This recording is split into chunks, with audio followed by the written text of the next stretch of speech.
What's good, family? Welcome back to another episode of the Betting Exchange, live on MSG, locked in to give you the best in betting, culture, and everything in between. Katie Mox, Erik Coleman, Jeff Johnson, and you, locked into MSG Network Studios. We're getting closer to All-Star Weekend, and there's a lot of betting to be had. How you feeling?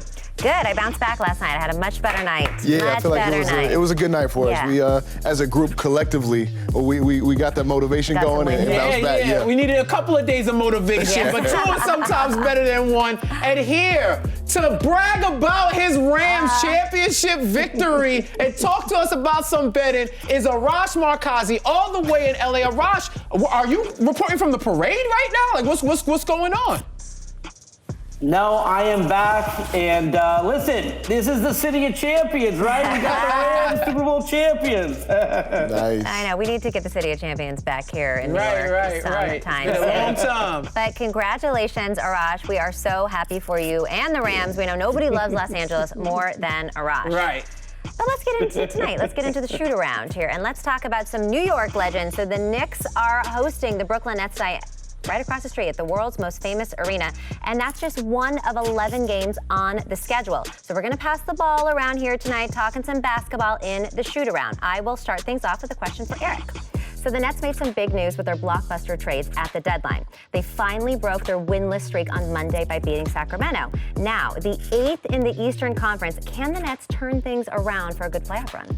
You know what? I think they can. It's going to take a lot of hard work, and obviously they're not going to have KD for a while. But I think that they have enough talent on that team. When Ben Simmons starts getting back into the fold, he's such a great defender. He can do it all offensively as well, except for shoot threes. But hopefully he adds that to his repertoire. And then once you get Kyrie Irving back in the fold, this team is going to be dangerous. If they make it in the playoffs, I don't think there's a team in the East that they're going to fear. Now, Arash, I'm going to come back. I'm going to come to you. There's been a lot of talk about Donovan Mitchell wanting out of Utah. Should the Jazz be worried about losing their franchise player? I think you have to be concerned. You know, I mean, you're talking about Salt Lake City, Utah. It's not Los Angeles. It's not New York. It's not Chicago. I mean, I think that Donovan Mitchell, if he's not happy with the direction of the team, and quite frankly, if they have another flame out in the postseason, again, they're playing well right now, but if they flame out in the postseason again, don't even get to the conference finals, don't get to the finals, I think a player like Mitchell will have to look, who else can he join up? Because the relationship with Rudy Gobert, from everything that we've heard, is not great. So that could lead him to leave.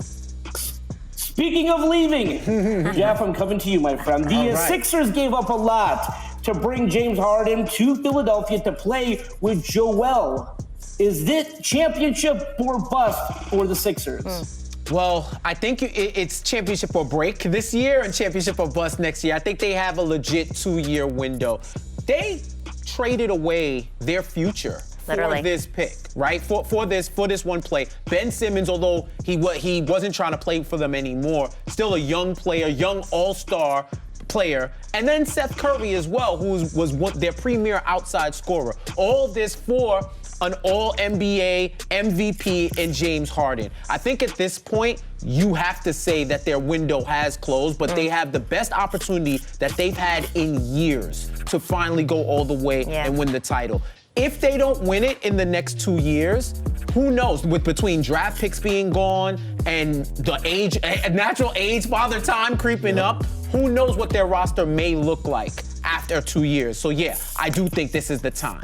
And for you, it is time now for me to ask you a question, Ms. Katie Mox.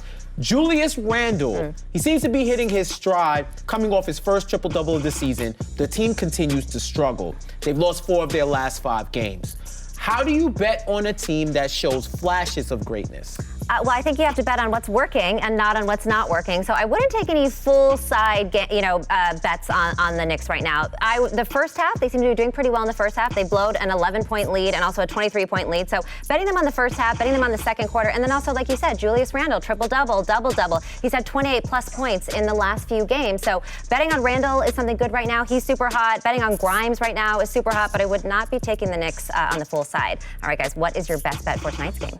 All right, so for me, I'm going Seth Curry over 16.5 points. He scored 23 the last game, and he's somebody who, when he sees a team, after every time he kind of plays better. So he's played twice against the Knicks so far, scored 10 points, scored 14 points. The Knicks right now, they're giving up 25 plus points to guards over their last 7 games. Yeah. So that all bodes well for someone who, along with him and Patty Mills, he is the 1-2 punch for Brooklyn right now offensively. So he can score from the outside, score from the inside, and I think he'll be the one to go over 16.5. If he doesn't, then the Nets are in trouble. So yeah. Yeah, I mean, just along with the Knicks not defending the guards well right now, I'm going to take the over. And this one is 215.5 points. The Knicks have been struggling a little bit, especially down the stretch on defense, and the Nets are atrocious on defense. They don't know what's going on. So I think this is a big opportunity for the Knicks to put a lot of points on the board, to get a run going and try to figure out how to close a game. So I like the over in this matchup. Okay, I might be against you on that one. Arash, what do you think?